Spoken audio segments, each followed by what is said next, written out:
여보, 우리 집 왜 이래? 우리 짐 다 어디 갔어? 수화기 너머에서 남편이 짐승처럼 울부짖었습니다. 10달 동안 품지도 못한 제 아이의 심장이 멈추던 그 새벽 사경을 헤매던 저를 응급실에 버려두고 상간녀와 동남아로 떠난 뻔뻔한 시댁 식구들은 알기나 했을까요? 자신들이 10년간 누리던 그 안락한 보금자리가 누구의 이름으로 되어 있었는지를요. 사연이 시작하기 전 좋아요와 구독을 눌러주세요. 오늘 하루 행운과 행복이 가득하도록 기원해 드릴게요. 오늘의 사연 지금 시작합니다. 제 이름은 서여진입니다. 올해 42, 작은 인테리어 자재 회사를 운영하고 있지요. 사람들은 저를 두고 독하다고 말합니다. 한번 계약을 시작하면 끝장을 봐야 직성이 풀리고 손해보는 거래는 절대 하지 않으니까요. 하지만 정작 내 살림에는 누구보다 무르고 어수룩한 사람이었습니다. 믿는 사람에게는 통장도 도장도 척척 내어주는 그런 바보였지요.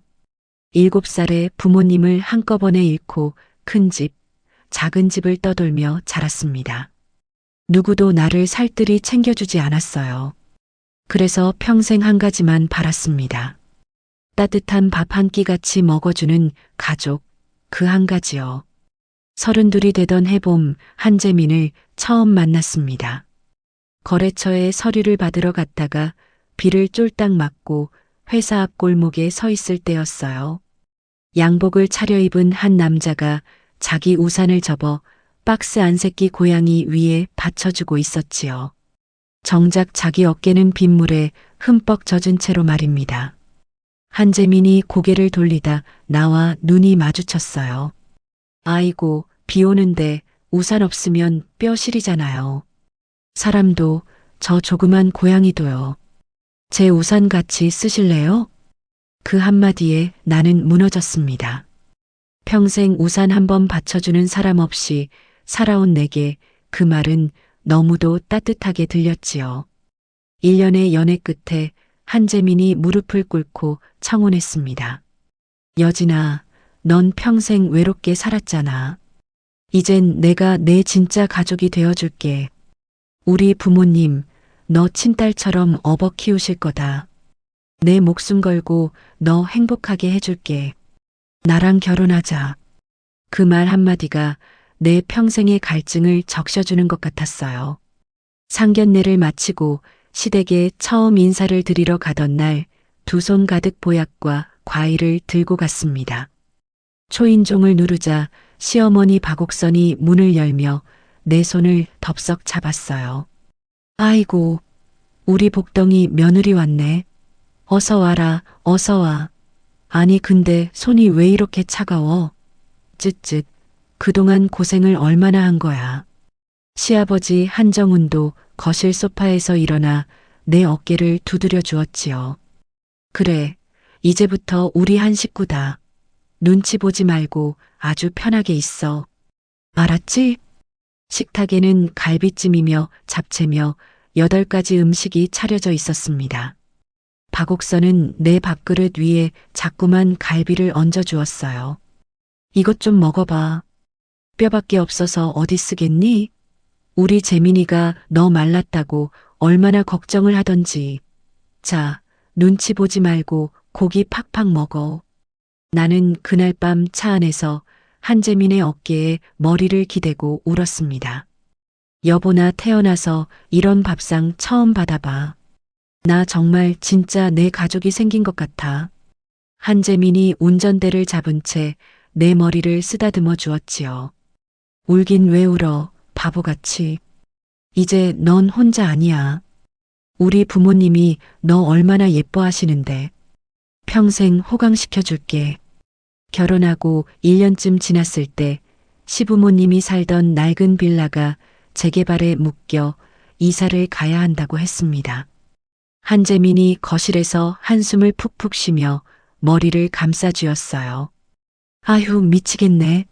아버지 적금 깨려면 아직 멀었는데 당장 길바닥에 나앉게 생겼어. 낡은 전세라도 알아봐야 하나 하. 나는 망설이지 않고 통장을 꺼내 식탁 위에 올렸지요. 여보, 걱정 마. 내가 악착같이 모아둔 돈 있잖아. 그걸로 어머님, 아버님 작은 아파트 한 채 사드리자. 명의는 내 앞으로 해둘게. 한재민이 내 손을 꼭 잡으며 눈시울을 붉혔습니다. 여진아, 너 진짜 하늘에서 내려온 천사다, 천사야. 내가 이 은혜는 내 목숨 바쳐서라도 평생 갚을게. 진짜 고맙다. 그렇게 내 명의로 된 아파트 한 채가 시부모님의 보금자리가 되었지요. 그 뒤로 10년 동안 나는 그 집에 매달 생활비를 붙였습니다. 명절마다 한복을 맞춰드리고 박옥선이 무릎이 안 좋다 하면 비싼 한약을 지어드렸어요. 나는 한재민이 약속한 그 가족이라는 두 글자가 정말 내 것인 줄 알았지요. 그 믿음이 깨지던 날은 결혼 10년 만에 처음으로 두 줄을 본 임신 테스트기에서 시작되었습니다. 42이 되어서야 겨우 얻은 아이였어요. 손이 어찌나 떨리던지 테스트기를 떨어뜨릴 뻔했지요. 그날 저녁 한재민이 회식이 있다며 늦게 들어왔습니다. 나는 식탁 위에 흰 봉투를 올려두고 그 사람을 기다렸어요. 현관문이 열리자마자 봉투를 들고 달려가 한재민의 가슴팍에 안겼습니다. 여보, 이거 봐. 두 줄이야. 우리한테 드디어 아기가 생겼어. 한재민이 봉투 안에 테스트기를 들여다보더니 한참 동안 말이 없었지요. 뭐, 진짜 두 줄이네 하. 왜 그래? 표정이 왜 그래? 안 좋아? 내가 한재민의 얼굴을 올려다보며 묻자 그 사람이 어색하게 입꼬리를 끌어올렸습니다. 아니. 좋지. 당연히 좋지. 너무 갑자기라서 놀라서 그래. 놀라서. 그 어색한 미소가 어쩐지 마음에 걸렸지만 나는 애써 모른 척했어요. 그저 10년 만의 기쁨에 들떠 그날 밤 한재민의 등에 기대 잠이 들었습니다. 그날 이후 한재민은 야근이 부쩍 잦아졌어요. 새벽 2시, 3시에 들어오는 날이 일주일에 사흘은 됐지요. 입덧으로 변기를 붙잡고 있을 때마다 나는 빈 거실을 향해 한재민의 이름을 불렀습니다. 대답은 늘 돌아오지 않았어요. 그러다 사흘 전 그날이었습니다. 배가 살살 당기는 느낌이 들어 일찍 잠자리에 들었는데 자정쯤 목이 말라 일어났지요. 한재민은 거실 소파에 앉아 핸드폰을 들여다보며 키득거리고 있었습니다. 얼마나 정신이 팔렸는지 내가 다가오는 발소리도 듣지 못했어요. 여보, 안 자고 뭐 봐? 한재민이 펄쩍 뛰며 핸드폰을 황급히 뒤집었습니다. 그 순간 본 채팅창 상단의 이름이 또렷이 내 눈에 박혔지요. 민지, 그리고 빨간 하트. 방금 누구야? 그 민지라는 사람. 빨간 하트는 또 뭐고? 어이쿠, 깜짝이야. 아, 그거 회사 후배야. 내일 회의할 거 일 얘기 좀 했어. 새벽 12시에 회사 후배랑 일 얘기를 하는데 왜 이름 옆에 하트가 붙어 있어? 한재민이 핸드폰을 등 뒤로 숨기며 일어섰습니다. 아휴, 여보. 너 임신해서 예민해서 그래. 요새 젊은 애들은 싹 다 그냥 하트 붙이고 그래. 별일 아니니까 신경 쓰지 말고 어서 들어가자. 나는 한재민이 화장실에 들어간 틈을 노렸어요. 소파 위에 떨어뜨려둔 그 사람의 핸드폰을 집어들었습니다. 손가락이 어찌나 떨리던지 비밀번호를 2번이나 틀렸어요. 세 번째에 잠금이 풀리던 순간 화면에 떠있던 그 채팅창이 그대로 내 눈에 들어왔지요. 오빠, 어머님, 아버님 모시고 방콕 가는 거 비행기랑 호텔 싹 다 결제했어. 자리 다 1등석으로 잡았으니까 걱정 마. 그 아래로 시어머니 박옥선이 보낸 메시지도 보였습니다. 아이고, 우리 예쁜 민지야. 우리 며느리한테 들킬라. 며느리 모르게 조용히 다녀오자꾸나. 그 다음 문장이 마지막이었어요. 혹시라도 저 몸 약한 년에 떨어지면 그게 나을지도 몰라. 시끄러워지기 전에 후딱 정리해버려. 뱃속에서 무언가가 쿵 내려앉는 소리가 났습니다. 다리 사이로 뜨끈한 것이 흘러내리는 게 느껴졌어요. 바닥을 내려다보니 하얀 잠옷자락이 시뻘겋게 물들고 있었지요. 나는 핸드폰을 손에 쥔 채 그대로 거실 바닥에 쓰러졌습니다. 흐릿한 의식 속에서 구급차 사이렌 소리가 들렸어요. 누군가 내 어깨를 흔들었지요. 나는 입술을 달싹이며 아이의 이름을 부르려 했습니다. 아직 이름조차 지어주지 못한 그 작은 생명을요. 아가, 엄마 여기 있어. 제발 가지마. 제발 죽지마. 병원 침대 위로 옮겨졌을 때 의사가 내 손을 잡고 무어라 말했습니다. 정확한 말은 기억나지 않아요. 다만 한 문장만이 또렷하게 귓속에 박혔지요. 산모님, 제 말 들리세요? 아이 심장이 멈췄어요. 뱃속에서 아이가 잘못됐다고요. 정신 차리세요, 산모님. 나는 베개에 얼굴을 묻고 짐승처럼 울었습니다. 밤새도록 울고 새벽에 또 울고 점심을 거르고도 울었어요. 침대 옆 보호자 의자는 사흘 내내 비어 있었지요. 한재민에게 수십 번 전화를 걸었지만 신호음 한 번 가지 않았습니다. 이틀이 더 흐른 뒤에야 퇴원 수속을 마쳤습니다. 택시 뒷자리에 몸을 기대고 창밖을 바라보는 동안 입술이 자꾸 떨려왔어요. 아랫배가 텅 빈 그 느낌이 자꾸만 내 손을 그쪽으로 끌어당겼지요. 한 손을 배 위에 올려놓고 나는 소리 없이 입술만 달싹였습니다. 우리 아가, 엄마가 미안해.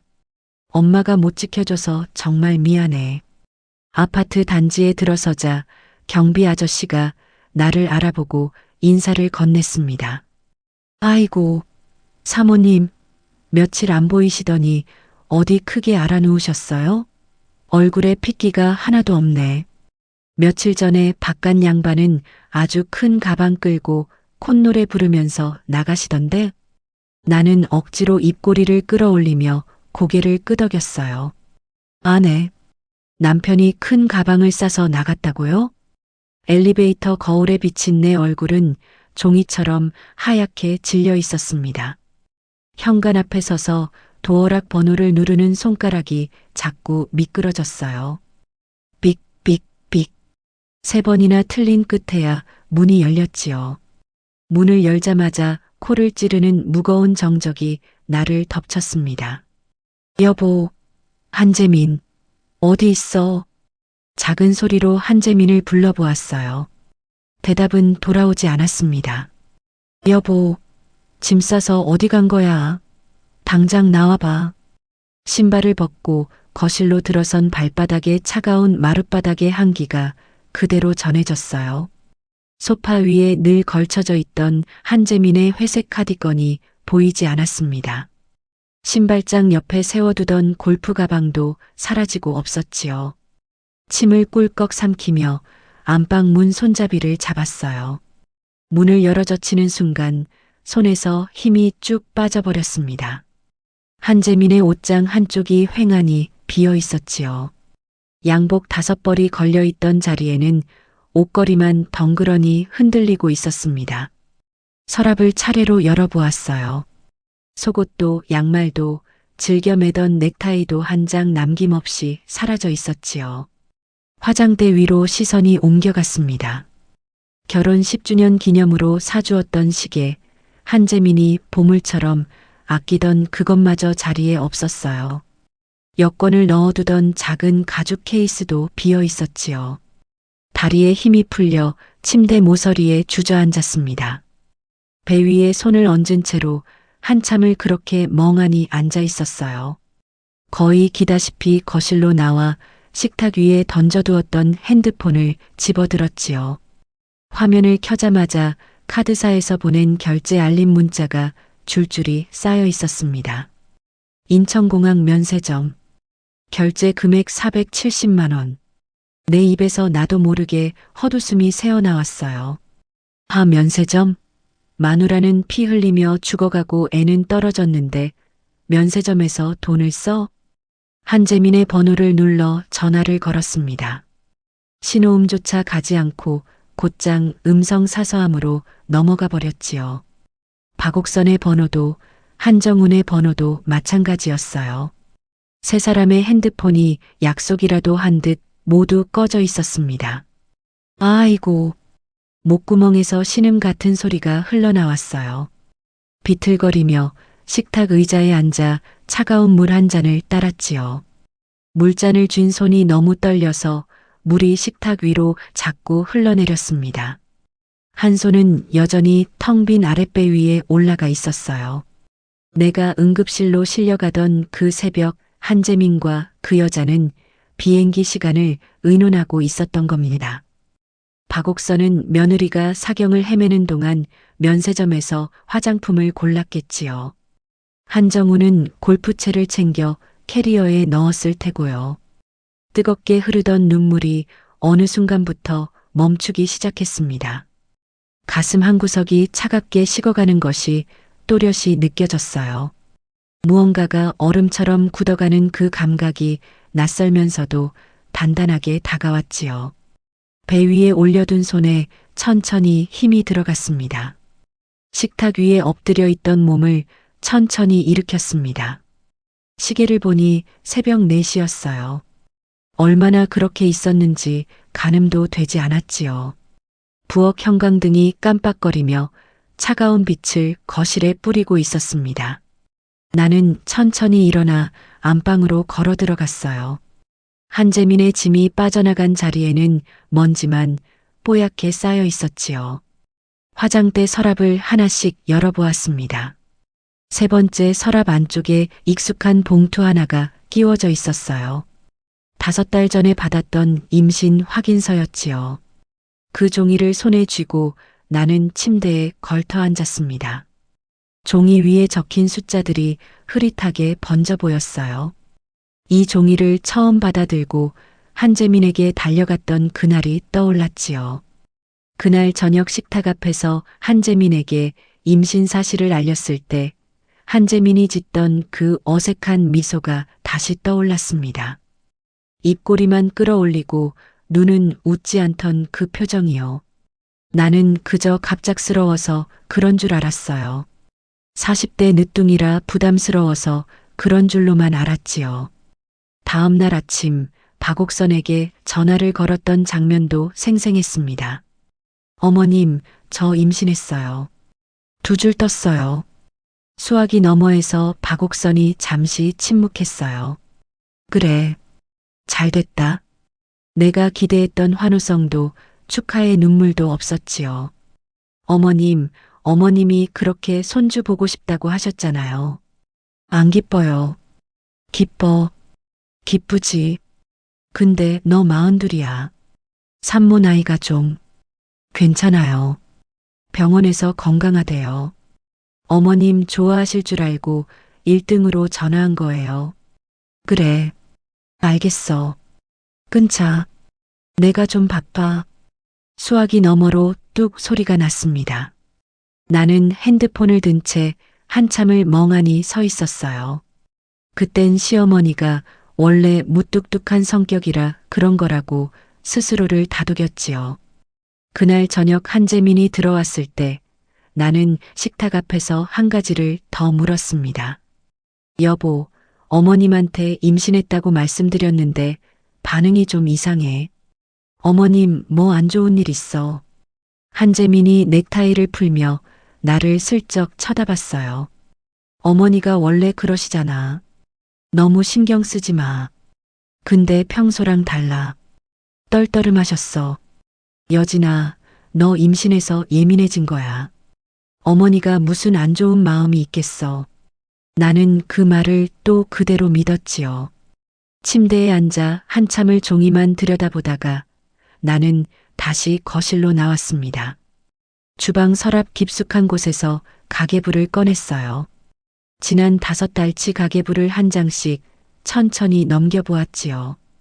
5월 18일 한재민 비상금 500만 원. 6월 2일 한재민 출장비 300만 원. 6월 22일 태교 여행 비용 700만 원. 7월 7일 시아버지 한정훈 병원비 400만 원. 태교 여행이라는 글자에 손가락이 멈췄습니다. 그날 한재민이 식탁 앞에 통장과 도장을 들고 와 머뭇거리던 모습이 떠올랐어요. 여보, 우리 태교 여행 좀 좋은 데로 가자. 제주도 말고 발리 같은데. 너 임신했으니까 좋은 거 많이 보고 와야지. 내가 환하게 웃으며 도장을 건넸지요. 좋아. 여보가 알아봐줘. 나는 회사 일 때문에 정신없어서 부탁할게. 내가 다 알아볼게. 일단 비용 좀 빼둘게. 그 돈은 발리로 가지 않았습니다. 나중에 한재민이 회사 사정으로 여행이 미뤄졌다며 돈은 일단 자기 통장에 두고 있다고 했지요. 나는 그 말도 또 그대로 믿었어요. 지금 와서 생각해보니 그 700만 원이 어디로 흘러갔는지 너무도 또렷합니다. 민지라는 그 여자의 옷장으로, 가방으로, 화장대로 흘러들어갔겠지요. 가계부를 덮고 나는 한참을 식탁만 들여다보았어요. 지난 봄 시아버지 한정훈의 칠순 잔치 자리도 떠올랐습니다.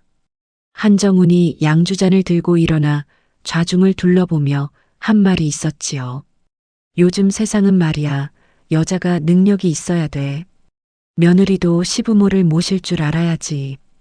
우리 큰 며느리는 뭐 그럭저럭 하는데 더 능력 있는 며느리가 들어오면 우리 집안이 펴겠지.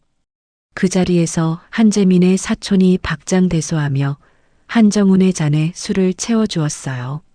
아버님, 우리 형수님이 얼마나 잘하시는데요. 형님, 형수님 못 잡으면 큰일 나요. 한재민이 어색하게 웃으며 술잔을 비웠지요.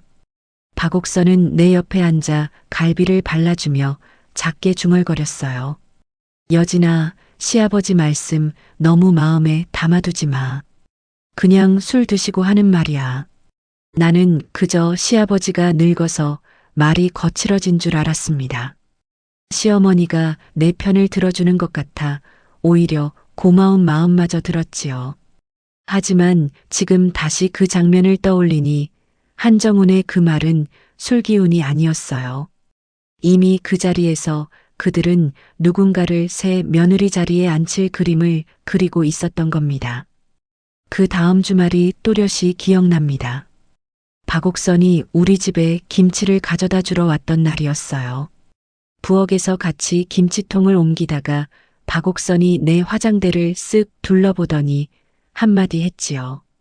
여진아, 너 가방이 이게 다야. 회사 사장이라는 사람이 이러고 다녀. 어머님, 가방이 뭐가 중요해요?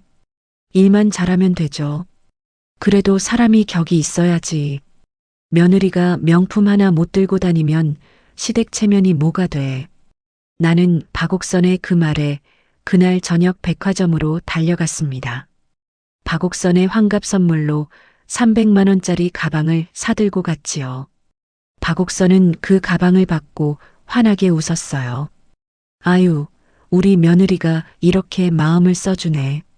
그 가방을 받고 웃던 박옥선의 그 얼굴이 떠오르자 나는 거실 바닥에 들고 있던 가계부를 내동댕이 쳤습니다.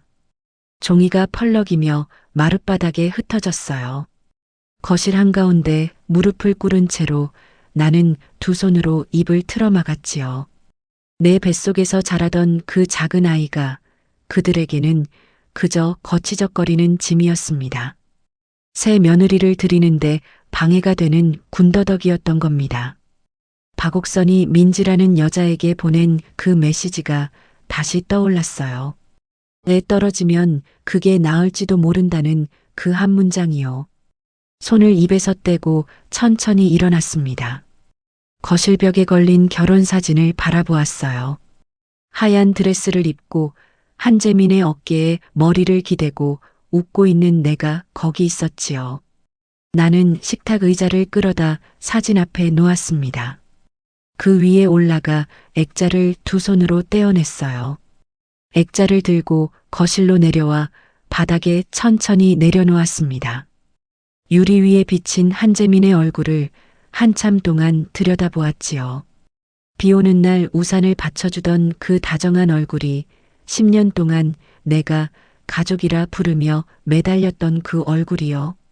나는 사진 위로 손을 뻗어 한재민의 얼굴을 손바닥으로 천천히 문질렀습니다. 네가 그날 비 오는 날에 나한테 우산 씌워준 건 진짜 마음이었니? 대답은 돌아오지 않았어요. 당연한 일이었지요. 내가 너희 집에 갖다 부은 돈이 얼마야? 어머님 보약, 아버님 골프채, 명절마다 한복까지. 내가 너희 식구한테 그렇게 잘했는데 목소리가 떨려 나왔습니다. 네가 새벽 2시에 그 여자랑 통화할 때 나는 변기 붙잡고 입덧으로 토하고 있었어. 알아. 액자를 들고 있던 손에 점점 힘이 들어갔어요. 내 아기가 죽었어. 한재민. 내 아이도 같이 죽은 거야. 손가락이 하얗게 질리도록 액자 모서리를 움켜쥐었지요. 근데 너는 비행기 타고 방콕에서 그 여자랑 웃고 있었지. 나는 그대로 액자를 머리 위로 들어 올렸습니다. 바닥에 내리치는 순간 와장창 소리와 함께 유리가 사방으로 튀었어요. 한재민의 얼굴 위로 금이 거미줄처럼 퍼져나갔지요. 나는 그 위를 구둣발로 한 번 더 짓밟았습니다. 내가 가만히 있을 줄 알았어. 목소리가 차분하게 가라앉았어요. 조금 전까지 떨리던 목소리가 어느새 단단하게 굳어 있었지요. 나 서여진이야. 너희가 잘못 봤어. 거실 바닥에 흩어진 유리 조각들 위로 새벽빛이 천천히 스며들었습니다.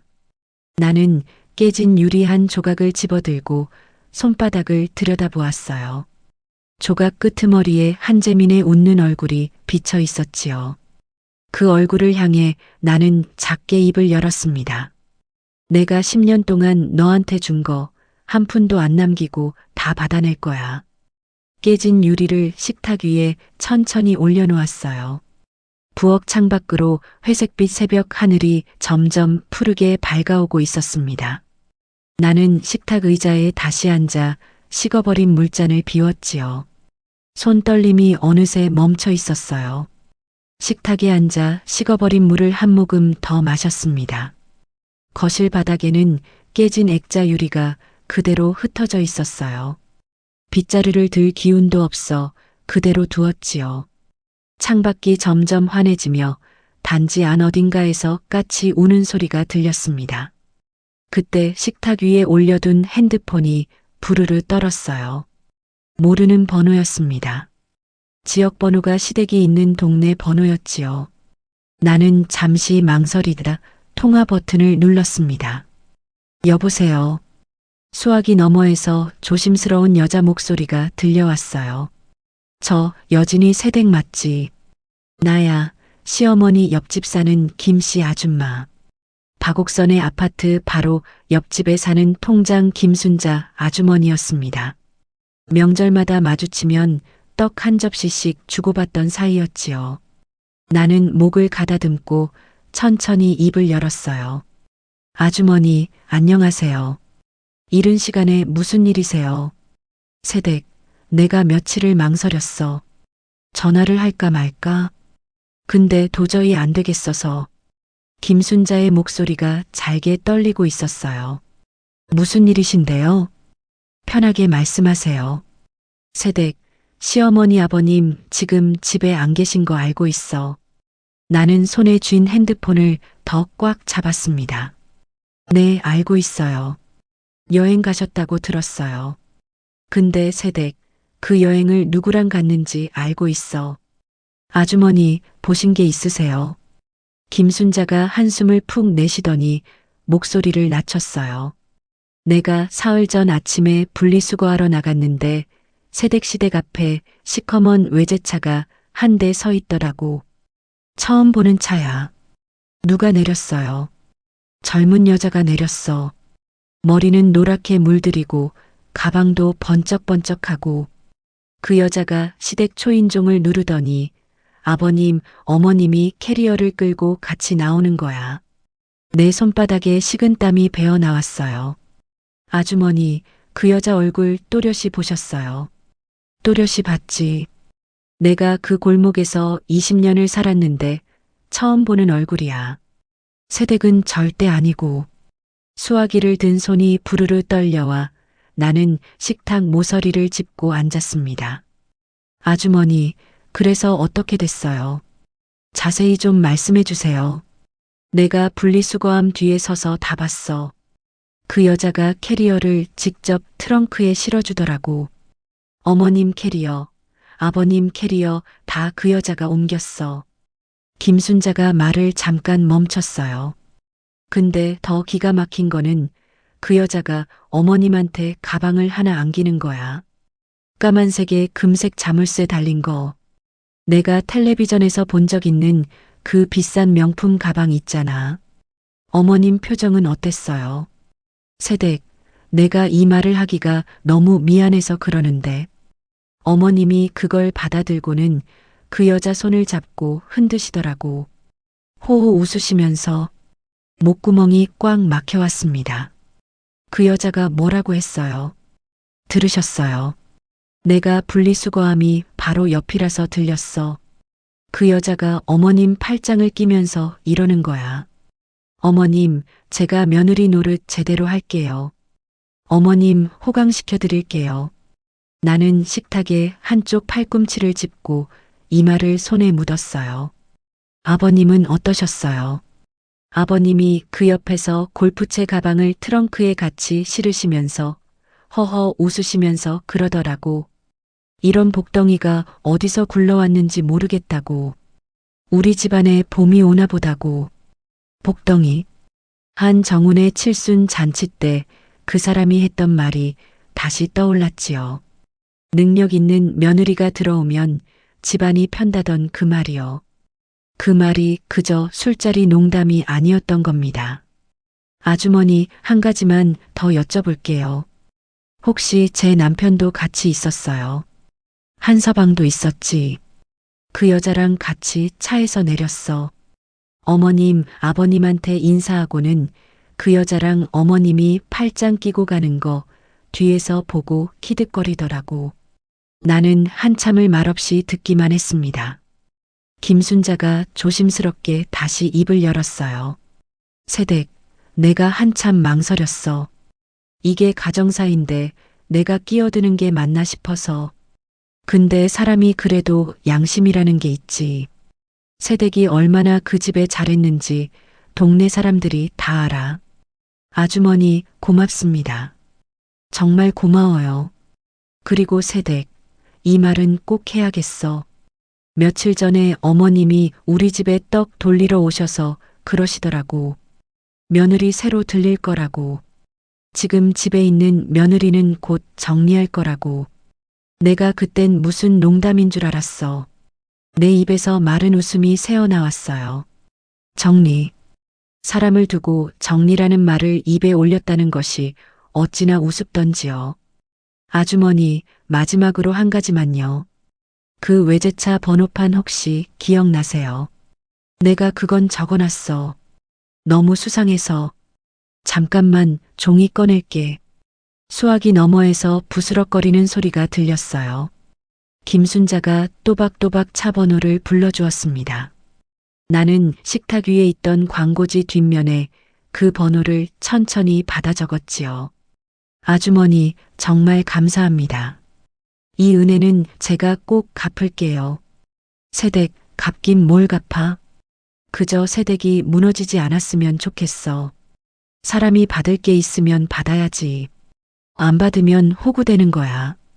전화를 끊고 나는 한참 동안 그 광고지만 들여다보았습니다. 까만 글씨로 적힌 차 번호 7자리가 마치 살아서 꿈틀거리는 것 같았어요. 광고지를 식탁 위에 내려놓고 거실로 나왔습니다. 창가에 서서 아파트 단지 앞놀이터를 멍하니 내려다보았어요.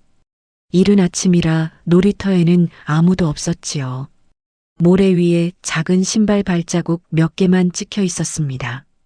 나는 한 손을 천천히 아랫배 위에 얹었어요.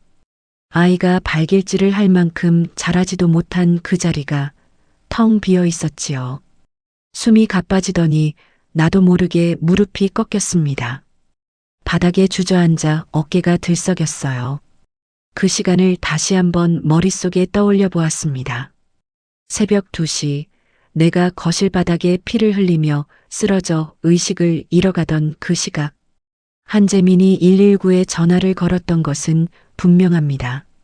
하지만 구급차가 도착했을 때 한재민은 이미 그 자리에 없었어요.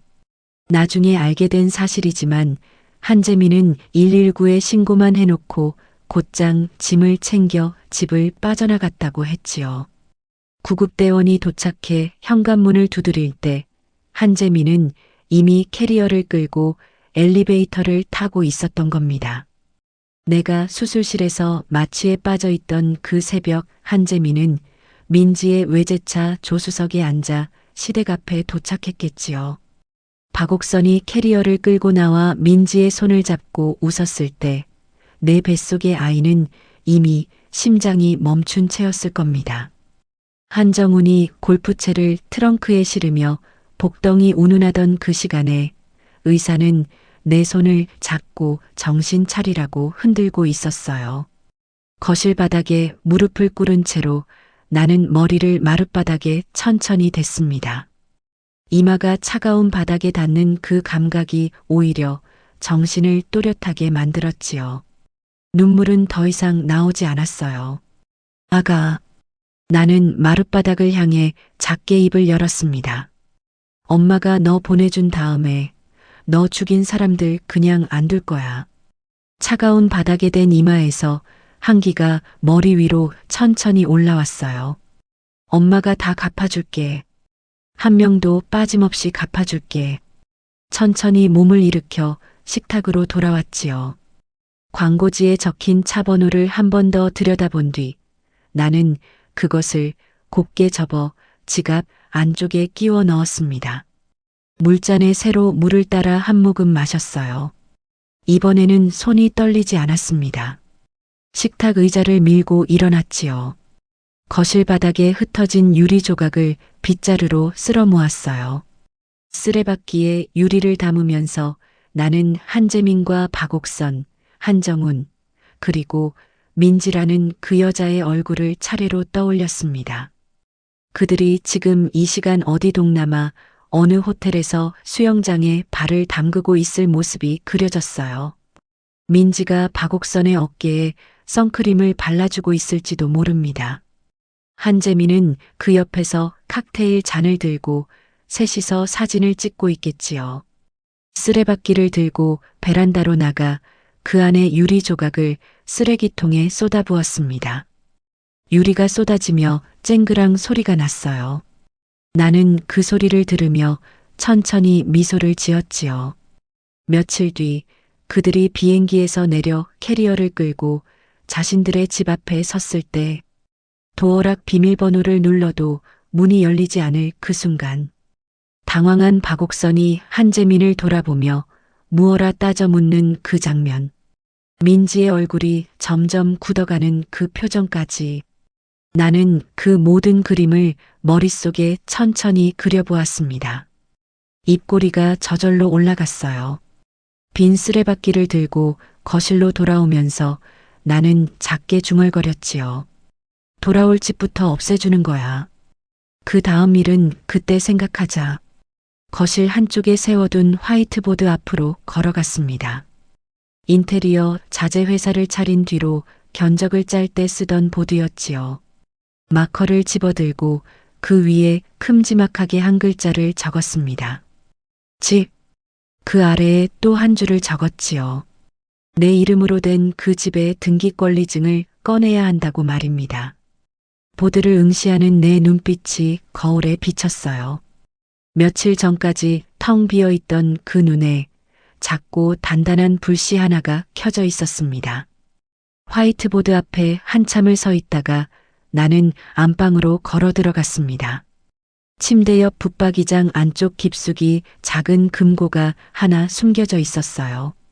결혼 전부터 내가 따로 마련해 둔 것이었지요. 한재민에게도 비밀번호를 알려준 적 없는 오로지 내 손가락 끝만 기억하는 숫자였습니다. 떨리는 손으로 번호를 누르자 삑소리와 함께 잠금이 풀렸어요. 금고 문을 열자 두툼한 파일 처리 가지런히 쌓여 있었지요.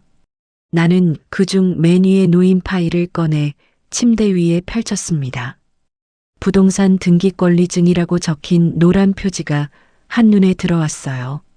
손가락이 미세하게 떨렸지요. 표지를 넘기자 안쪽에 시댁 아파트 주소가 또렷이 박혀 있었습니다. 그 아래 소유자 칸에 적힌 이름은 단 하나였어요. 서여진. 내 이름 석자를 손가락으로 천천히 쓸어내렸습니다. 10년 전 한재민이 자기 명의로 돌리자고 했을 때 끝까지 거절했던 그 고집이 이제야 빛을 발하는 순간이었지요. 그때 한재민이 무릎을 꿇으며 부드럽게 어깨를 끌어안고 했던 말이 떠올랐습니다.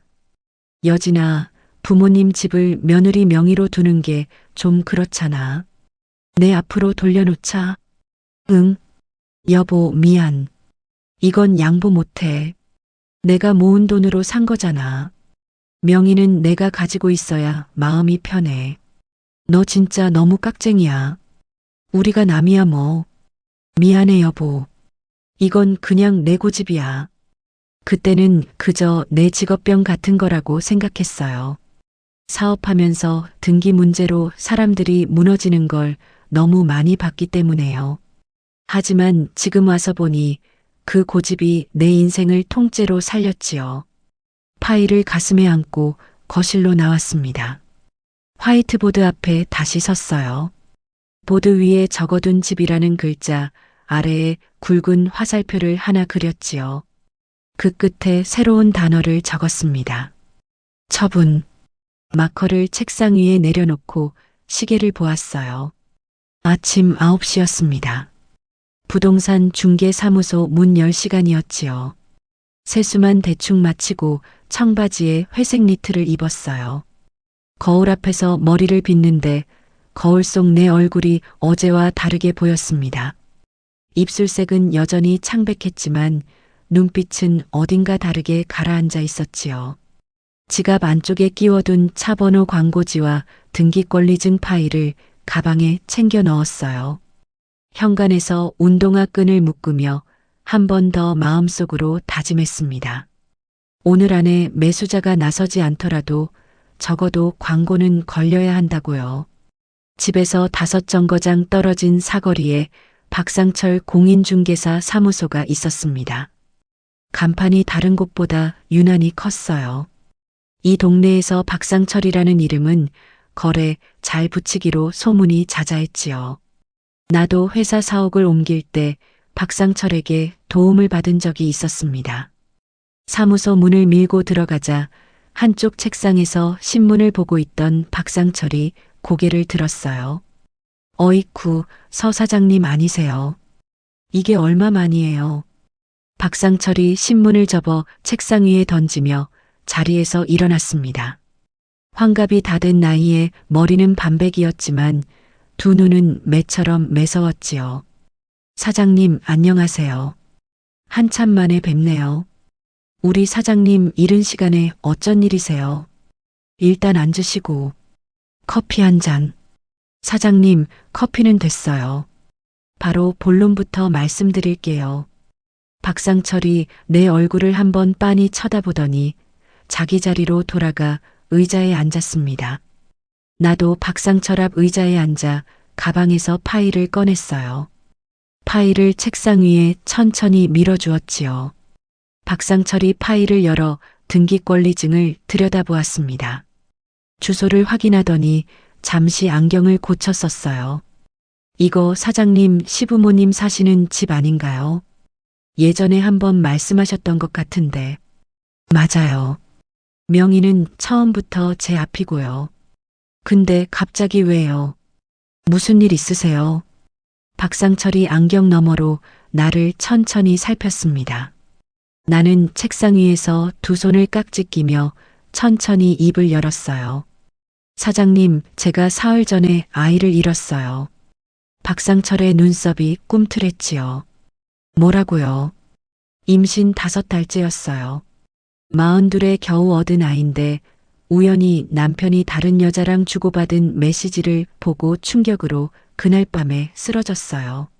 어이구. 사흘 동안 응급실에 있었는데 그 사흘 동안 남편은 한 번도 안 왔어요. 어디 갔는지 아세요? 그 여자랑 시부모님이랑 같이 동남아로 여행 갔어요. 박상철이 들고 있던 안경을 책상 위에 탁 내려놓았습니다. 이게 무슨... 제가 시부모님 집을 10년 동안 매달 생활비 붙여가며 모셨어요. 한복도 맞춰드리고 한약도 지어드리고. 근데 그 사람들이 며느리가 죽어가는데 새 며느리 드리겠다고 그 여자가 안긴 명품 가방 들고 비행기 탔어요. 박상철이 책상을 주먹으로 한번 쾅 내리쳤어요. 사무실 안 공기가 잠시 멈춘 것 같았지요. 사람이 사람이지 짐승이지. 그게 사람이 할 짓이야. 박상철의 목소리가 떨려 나왔습니다. 나는 책상 위 등기권리증을 손가락으로 가리켰어요. 사장님, 그래서 부탁드리려고 왔어요. 이 집 그 사람들 돌아오기 전에 처분해 주세요. 언제까지요? 이틀 안에요. 가격은 시세보다 깎아도 좋으니까 현금으로 바로 가져갈 사람이어야 해요. 박상철이 안경을 다시 집어들어 천천히 닦았습니다. 한참 동안 안경알을 들여다보더니 입을 열었어요. 서 사장님, 정말 이대로 가셔도 괜찮으시겠어요? 한번 처분하면 못 돌이켜요. 사장님, 저 결심 섰어요. 흔들지 마세요. 알겠어요. 알겠습니다. 박상철이 자리에서 일어나 책상 옆 캐비닛에서 두꺼운 수첩 하나를 꺼냈어요. 손때가 잔뜩 묻은 검은 가죽 수첩이었지요. 박상철이 수첩을 펼쳐 손가락으로 책장을 빠르게 넘기기 시작했습니다. 한 장씩 넘길 때마다 빼곡한 전화번호와 이름들이 보였어요. 사장님, 제가 이 동네에서 30년 했어요. 이 수첩에 적힌 사람들은 다 현금 들고 다니는 사람들이에요. 우리 동네 알짜배기들. 정말 이틀 안에 가능할까요? 내가 약속하지요. 오늘 안에 매수자 후보 3명은 잡아드려요. 사장님, 시부모님 집자리가 워낙 좋아서 헌집 부수고 빌라 올리려는 사람들이 줄 서 있어요. 박상철이 수첩에서 빨간 동그라미가 그려진 이름 하나를 손가락으로 짚었어요. 이 양반이 제일 빠를 거예요. 길 건너 정육점 하시는 김 회장님. 현금 다발을 늘 금고에 쟁여두고 살아요. 그 양반이 그 동네에 땅 사고 싶어 한지 오래됐어요. 내가 의자 깊숙이 등을 기대며 박상철을 바라보았습니다. 사장님, 그분이 시세보다 깎아도 사실까요? 깎으면 더 좋아하시지. 김 회장님이 그런 양반이에요. 현금 박치기로 깎아주는 거 그 양반한테 최고의 떡밥이에요. 박상철이 책상 위 전화기를 끌어당겼어요. 서 사장님, 지금 바로 전화 한번 해볼까요? 네. 부탁드려요. 박상철이 수첩에 적힌 번호를 천천히 눌렀습니다. 신호음이 2번 가기도 전에 굵직한 남자 목소리가 들렸어요. 여보세요. 김 회장님, 저 박가입니다. 회장님 찾으시던 그 동네 물건이 하나 나왔어요. 수화기 너머에서 무어라 짧게 대답하는 소리가 들렸지요. 네, 그 동네 맞아요. 사거리에서 안쪽으로 2블록. 평수 괜찮고요. 등기 깨끗합니다. 명예 한 사람이고 융자 한 푼도 안 잡혀 있어요. 박상철이 내 쪽을 한번 흘끗 보더니 말을 이어갔어요. 근데 회장님, 이게 좀 급매라서요. 사장님이 사정이 있어서 이틀 안에 현금으로 정리하셔야 한대요. 시세보다 한 5천에서 7천 빠진 가격으로 가실 수 있어요. 수화기 너머에서 잠시 침묵이 흘렀습니다. 박상철이 입꼬리를 슬쩍 올리며 고개를 끄덕였어요. 네, 회장님. 오늘 오후 2시까지 사무실로 오시지요. 사장님도 같이 자리하실 거예요. 네, 알겠습니다. 회장님, 박상철이 수화기를 내려놓고 두 손을 책상 위에 깍지 꼈습니다. 사장님, 오후 2시에 정육점 김 회장님이 직접 오실 거예요. 마음에 들면 그 자리에서 계약서 쓰겠다고 하시네요. 내 손이 책상 모서리를 짚었어요. 손바닥에 식은땀이 배었지요. 사장님, 정말 감사합니다. 감사는 무슨. 사람이 못할 짓을 했으면 대가를 받아야지요. 내가 도울 일 있으면 다 돕겠습니다. 박상철이 자리에서 일어나 캐비닛에서 빈 계약서, 양식을 꺼냈어요. 책상 위에 펼치며 나를 향해 말했지요. 사장님, 오후에 다시 오시면 도장이랑 신분증만 챙겨오세요. 나머지는 내가 다 준비해 둘게요. 네. 2시에 오겠습니다. 사무소 문을 나서며 나는 한 번 더 박상철에게 고개를 깊이 숙였어요. 박상철이 손을 휘휘 저으며 어서 가라는 신용을 했지요. 거리에 나서자 따뜻한 봄볕이 얼굴에 닿았습니다. 한재민과 박옥선이 지금쯤 그 따뜻한 햇볕 아래 어느 호텔 수영장에 누워 있겠지요. 민지가 박옥선의 어깨에 선크림을 바르고 한정우는 칵테일을 들이켜고 있을 겁니다. 나는 입꼬리를 천천히 끌어올렸어요. 그들이 누리고 있는 그 햇볕이 며칠 후면 길바닥의 햇볕으로 바뀔 거라고 생각하니 발걸음이 가벼워졌지요. 근처 김밥집에 들어가 따뜻한 우동을 한 그릇 시켰습니다. 사흘 만에 처음 먹는 따뜻한 음식이었어요. 국물을 한 모금 떠넣자 식도를 타고 따뜻한 기운이 내려갔지요. 우동 그릇을 비우며 나는 오후 2시까지 해야 할 일들을 머릿속에 차곡차곡 정리했습니다. 도장, 신분증, 그리고 시댁집 열쇠. 3가지를 확실히 챙겨야 했지요. 계약이 끝나면 곧장 시댁으로 달려가 짐을 정리할 용역까지 미리 알아둘 생각이었어요. 식당 창밖으로 사람들이 분주하게 지나가는 모습이 보였습니다. 나도 그 흐름 속으로 다시 들어가야 할 시간이었어요. 물잔을 비우고 자리에서 일어나며 가방을 어깨에 둘러맸지요. 가방 안쪽에서 등기권리증 파일이 단단하게 무게감을 전해왔습니다. 오후 1시 40분 나는 박상철 사무소 앞에 다시 도착했어요. 가방 안에는 도장과 신분증, 그리고 시댁 현관 열쇠가 가지런히 들어있었지요. 유리문을 밀고 들어가자 박상철이 양복 재킷까지 갖춰 입고 책상 앞에 서 있었습니다. 사장님, 일찍 오셨네요. 김 회장님도 한 10분 후면 오실 거예요. 네. 마음이 급해서 일찍 나왔어요. 박상철이 내 앞에 차를 한 잔 내려놓았어요. 김이 모락모락 오르는 따뜻한 보리차였지요. 사장님, 떨리시면 한 모금 드세요.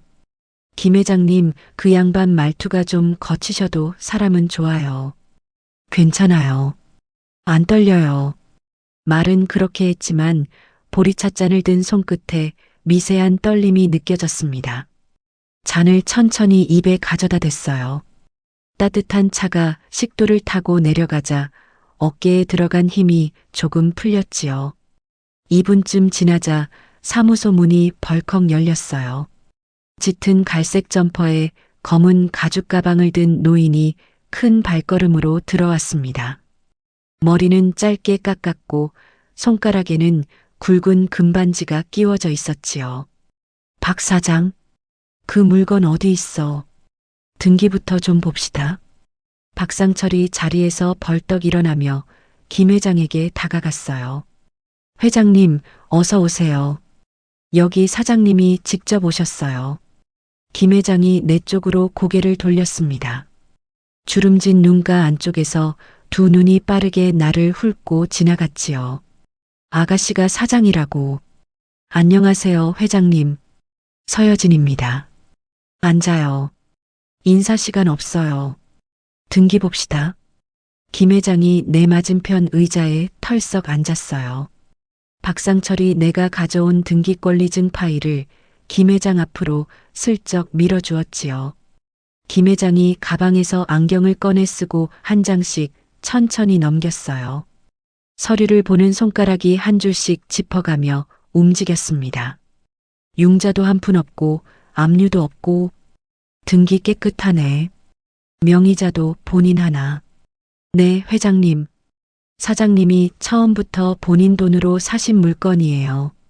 김 회장이 안경을 벗고 내 얼굴을 다시 한번 똑바로 쳐다보았어요. 아가씨, 박 사장한테 대충 들었어요. 사정 있는 거. 근데 한 가지만 묻겠어요. 정말 이 가격에 후회 없겠어요. 시세보다 한 7천 빠지는데. 회장님, 후회 없습니다. 오늘 안에 정리되면 그걸로 됐어요. 김 회장이 잠시 침묵하더니 가방을 책상 위에 올렸지요. 지퍼를 열자 안에 두툼한 띠지로 묶인 돈다발과 수표 묶음이 가지런히 들어 있었어요. 좋아. 일단 계약금부터. 박 사장, 계약서 꺼내요. 박상철이 책상 서랍에서 미리 준비해둔 계약서 양식을 꺼냈습니다. 김 회장이 그 자리에서 만년필을 꺼내 척척 사인을 하기 시작했어요. 나도 도장을 꺼내 인주에 천천히 묻혔지요. 아가씨, 도장 찍기 전에 마지막으로 한 번 더 묻겠어요. 진짜 하는 거지? 네, 회장님. 합니다. 도장이 계약서 위에 또렷이 찍혔어요. 빨간 인주가 종이 위에 동그란 자국을 남기는 그 순간 가슴 안쪽 어딘가에서 무거운 돌덩이 하나가 쿵 하고 내려앉는 소리가 들렸습니다.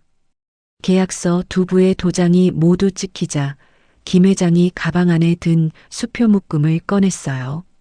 박상철이 옆에서 한 장씩 세어가며 확인했습니다. 계약금 1억, 잔금은 내일 오전 11시까지 사장님 통장으로 입금하시겠어요. 내일 오전 10시에 다 보낼게. 시원하게 끝냅시다. 김 회장이 자리에서 일어나며 가죽 점퍼 안주머니에서 명함 한 장을 꺼냈어요. 명함을 내 앞으로 천천히 밀어주었지요. 아가씨, 살다 보면 별의별 일이 다 있는 거야. 내가 사람 사정에 끼어들 입장은 아닌데 한마디만 합시다. 네, 회장님. 말씀하세요. 사람한테 받은 상처는 사람한테 풀면 안 돼. 일로 풀어야 돼. 자기 일 잘하고 자기 돈 잘 굴리고 자기 인생 잘 사는 게 제일 큰 복수야. 내가 명함을 두 손으로 받아들며 천천히 고개를 끄덕였어요. 회장님, 명심하겠습니다. 잔금 들어가면 박 사장한테 등기 넘겨주는 거 부탁해. 나는 내일 바로 인부들 데리고 들어갈 거니까. 네, 그렇게 하겠습니다. 김 회장이 나가고 사무소 안에 박상철과 나 둘만 남았어요. 박상철이 의자 깊숙이 등을 기대며 긴 숨을 내쉬었습니다. 사장님, 진짜 끝났네요. 1시간도 안 걸렸어요. 사장님, 정말 고마워요. 이 은혜는 평생 안 잊어요. 고맙긴요. 다음 단계나 잘 마무리하세요. 짐 처리는 어떻게 하시려고? 오늘 오후에 바로 용역 부르려고요. 사장님이 좋은데 좀 알려주실 수 있어요. 박상철이 책상 옆 수첩을 다시 펼쳤어요. 한 페이지를 손가락으로 짚으며 종이 한 장에 전화번호를 적어주었지요. 여기 강 사장이라고. 이 동네 짐 정리 제일 빨라요. 지금 전화하면 2시간 안에 인부 5명 데리고 갈 수 있어요. 감사합니다. 사장님. 박상철이 의자에서 일어나 사무소 문 앞까지 따라 나왔어요. 사장님, 한 가지만 더 부탁드려도 될까요? 말씀하세요. 오늘 짐 다 빼고 도어락 통째로 갈아주실 수 있어요. 비밀번호 아니고 도어락 자체를 새 것으로요. 내가 잘 아는 열쇠 사장 있어요. 오늘 안에 보내드릴게요. 짐 다 뺀 다음에 들어가서 새 거 달아드리도록 할게요.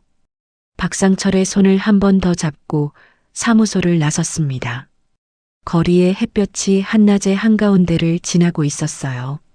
나는 가방에서 핸드폰을 꺼내 박상철이 적어준 번호를 천천히 눌렀지요. 신호음 2번 만에 굵직한 목소리가 받았습니다. 여보세요, 강 사장님이시죠? 박상철 사장님 소개로 전화드렸어요. 아, 박 사장이요. 뭐 정리할 게 얼만큼 됩니까? 28평 아파트인데 안에 있는 거 다 빼주셔야 해요. 가구, 옷, 그릇, 책. 하나도 남김없이요. 오늘 가능하겠는데요. 인부 5명 1시간 후에 갈 수 있어요. 주소만 찍어주세요. 전화를 끊고 시댁 주소를 문자로 보낸 뒤 나는 곧장 택시를 잡아탔어요. 시댁 아파트 앞에 도착한 것은 오후 3시 40분이었습니다. 열쇠를 꽂아 현관문을 열자 익숙한 냄새가 코끝에 닿았어요. 박옥선이 늘 피우던 향초 냄새, 한정훈이 마시던 한약 냄새가 거실 안에 깔려 있었지요. 거실 한가운데 서서 천천히 주위를 둘러보았어요. 박옥선이 자랑처럼 늘어놓던 자개장이 안방 한쪽 벽을 차지하고 있었습니다. 한정훈이 아끼던 가죽 소파, 그 옆에 세워둔 골프채 가방. 거실 텔레비전 옆 장식장에는 내가 명절마다 사다 준 값비싼 도자기들이 늘어서 있었지요. 문득 한 장면이 떠올랐습니다. 이 집에 처음 이사 오던 날이었어요. 내가 인테리어부터 가구까지 전부 골라서 채워준 그날, 박옥선이 거실 한가운데 서서 내 손을 잡고 했던 말이 기억났지요. 여진아, 너 같은 며느리 만난 거 우리 집안 복이다. 내가 너 평생 가족으로 안고 갈게. 그 말이 머릿속에서 메아리처럼 울리고 있는데 초인종이 울렸어요.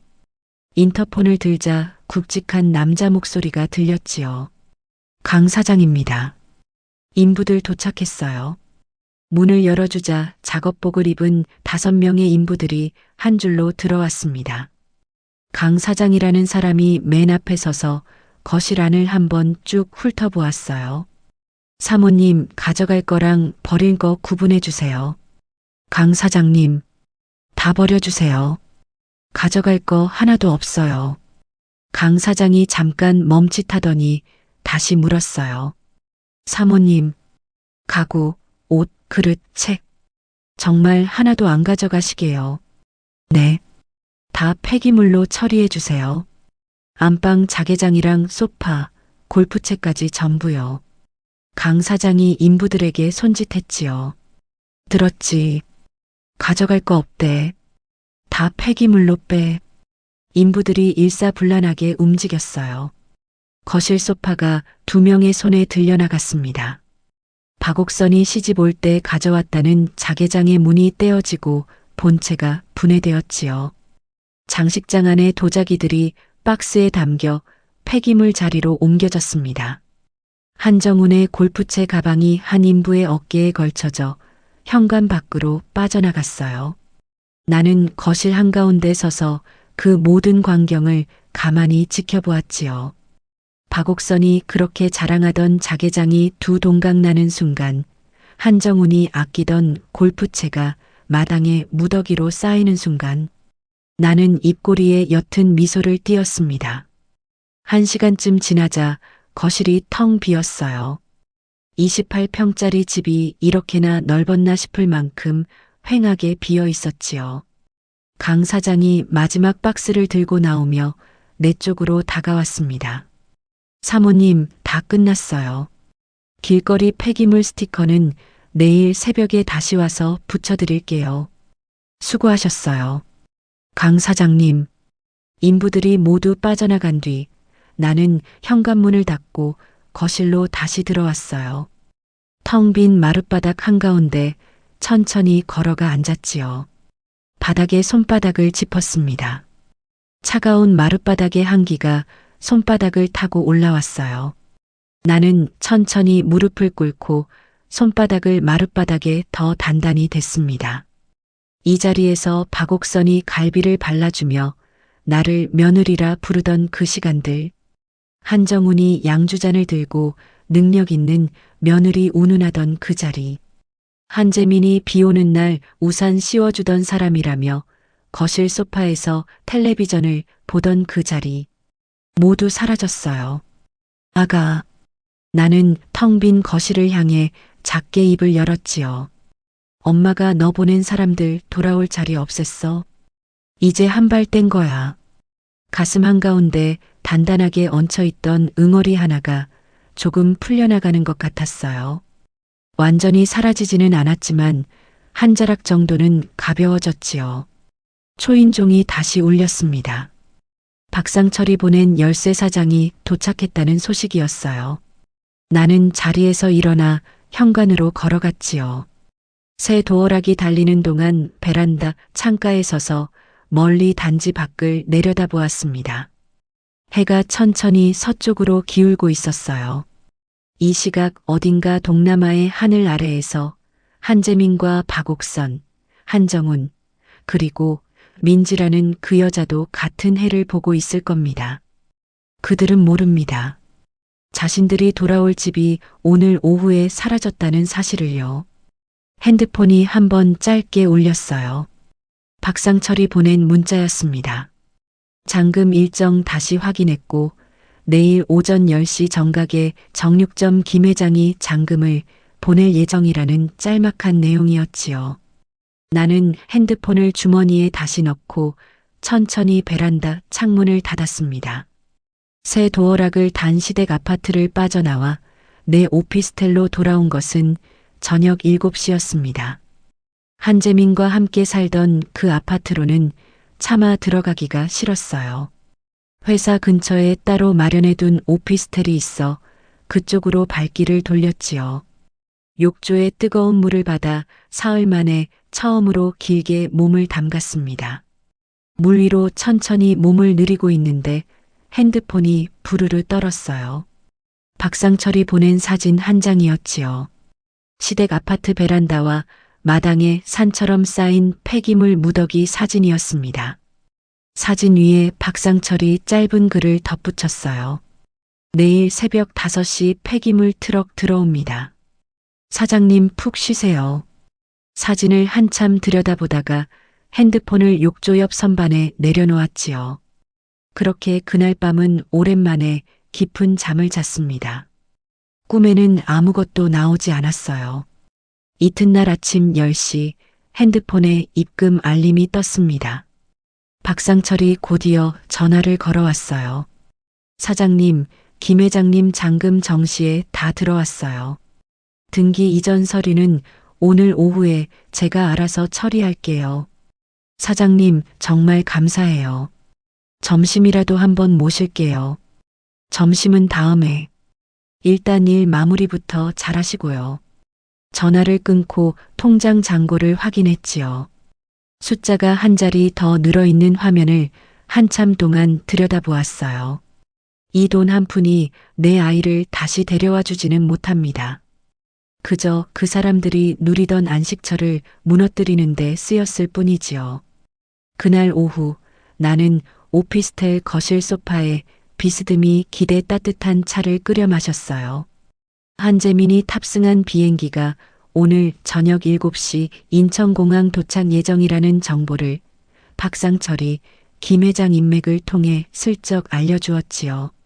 출입국 기록을 조회한 건 아니었고 한재민이 회사 동료에게 자랑 삼아 흘려두었던 일정을 통해 전해 들은 거였어요. 손목시계 바늘이 천천히 7시를 가리키는 것을 바라보았습니다. 딱 그 시각에 핸드폰이 울리기 시작했어요. 화면에 한재민 이름이 떴습니다. 나는 받지 않고 그대로 두었어요. 신호음이 끊어지자 곧바로 다시 울렸지요. 또 끊고 또 울리고 3분 사이에 부재중 전화가 17통 찍혔습니다. 소파에 기댄 채 그 떨림을 가만히 지켜보았어요. 18번째 전화가 울렸을 때 나는 천천히 받기 버튼을 눌렀습니다. 스피커폰으로 돌려두고 핸드폰을 거실 탁자 위에 내려놓았지요. 서여진. 한재민의 목소리가 거실 안에 쩌렁쩌렁 울려 퍼졌어요. 숨이 가쁘고 목이 갈라진 소리였지요. 이 미친년아, 너 우리 부모님 집에 무슨 짓을 한 거야? 나는 차를 한 모금 마시며 천천히 입을 열었습니다. 여보, 진정해. 숨가쁜 것 같은데. 진정이고 나발이고. 문이 안 열려. 안에 사람들 들어와서 공사하고 있어. 너 미쳤어, 진짜. 수화기 너머에서 다른 목소리가 끼어들었지요. 박옥선이었어요. 여진아, 너 인형 거기 있지. 너 이거 무슨 짓이야? 시부모 집에 어떻게 이런 짓을 해? 어머님, 안녕하세요. 여행은 잘 다녀오셨어요. 인연이 지금 입을 놀려. 너 이거 다 원상복구 안 시키면 너 평생 후회한다. 어머님, 원상복구라는 게 무슨 뜻이세요? 제 집을 제가 정리한 건데요. 박옥선이 잠시 숨을 멈춘 것이 수화기 너머로 느껴졌어요. 한정훈의 목소리가 끼어들었습니다. 내 집이라니, 그게 무슨 소리야? 거기는 우리 집이다. 우리가 10년 산 우리 집이라고. 아버님, 등기부등본 한번 떼어보세요. 거기 누구 이름 적혀 있는지 확인하세요. 수화기 너머가 한순간 조용해졌어요. 잠깐의 침묵을 깨고 또 다른 여자 목소리가 끼어들었지요. 오빠, 잠깐만. 등기 어쩌고가 무슨 말이야. 이 집 오빠 명의 아니었어. 민지였습니다. 목소리만 들었는데도 누군지 알 수 있었어요. 젊고 새된 목소리, 거기에 살짝 짜증이 묻어있는 톤이었지요. 오빠, 대답 좀 해봐. 이 집 오빠 거 맞지? 한재민이 더듬더듬 입을 열었습니다. 민지야, 일단 진정해. 일단. 진정이 돼. 우리 셋이 어머님, 아버님 모시고 다 같이 살자고 했잖아. 근데 이 집이 오빠 거 아니면 그게 다 뭐였어. 민지야, 차에서 얘기하자. 일단 차에 타. 수화기 너머에서 한재민의 목소리가 갑자기 작아졌어요. 무어라 숨죽여 달래는 소리가 들리더니 박옥선이 다시 수화기를 잡은 듯 목소리를 높였지요. 여진아, 너 지금 어디 있어? 당장 와. 와서 사과해. 우리 짐 다 내놔. 어머님, 짐은 길거리 폐기물 자리에 가지런히 모셔뒀어요. 가서 찾아보세요. 폐기물 스티커 깔끔하게 붙여드렸어요. 박옥선이 짐승 같은 소리를 질렀어요. 한정훈이 옆에서 무어라 욕설을 퍼붓는 소리도 같이 들렸지요. 나는 핸드폰을 그대로 두고 자리에서 일어나 부엌으로 걸어갔습니다. 물 한 잔을 따라 천천히 들이켰어요. 수화기 너머 욕설이 한참 동안 이어지더니 어느 순간 뚝 끊겼습니다.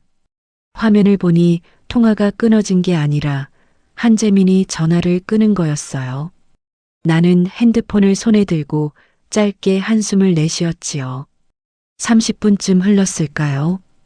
오피스텔 1층 로비에서 시끄러운 소리가 올라왔어요. 인터폰이 울렸지요. 화면을 켜자보한 직원이 난처한 얼굴로 카메라를 들여다보고 있었습니다. 서 사장님, 1층 로비에 가족분이라며 4분이 오셨는데요. 안에 들여보내달라고 하시는데 표정이 좀 격해서 제가 일단 맡고 있어요. 기사님, 절대 안으로 들이지 마세요. 가족 아니에요. 경찰 부를 거니까 일단 로비 안쪽 의자 쪽에라도 못 가게 막아주세요. 네, 알겠습니다. 사장님, 인터폰을 끊고 나는 곧장 경찰에 전화를 걸었습니다. 주거지에 무단으로 침입하려는 사람들이 있다는 짧은 신고였어요. 출동까지 15분 정도 걸린다는 안내를 받았지요. 오피스텔 베란다 창문 쪽으로 걸어가 아래를 내려다보았습니다. 1층 로비 출입구 앞에 4사람이 캐리어 3개를 끌고 서 있는 게 보였어요. 한재민이 보안 직원에게 손짓하며 무어라 소리를 지르고 있었지요. 박옥선은 그 옆에서 손수건을 쥐고 발을 동동 굴렀어요. 한정우는 캐리어 손잡이를 손으로 탁탁 치며 출입구 쪽으로 몸을 들이밀고 있었습니다. 그리고 그들 뒤로 조금 떨어져 서 있는 한 여자가 보였어요.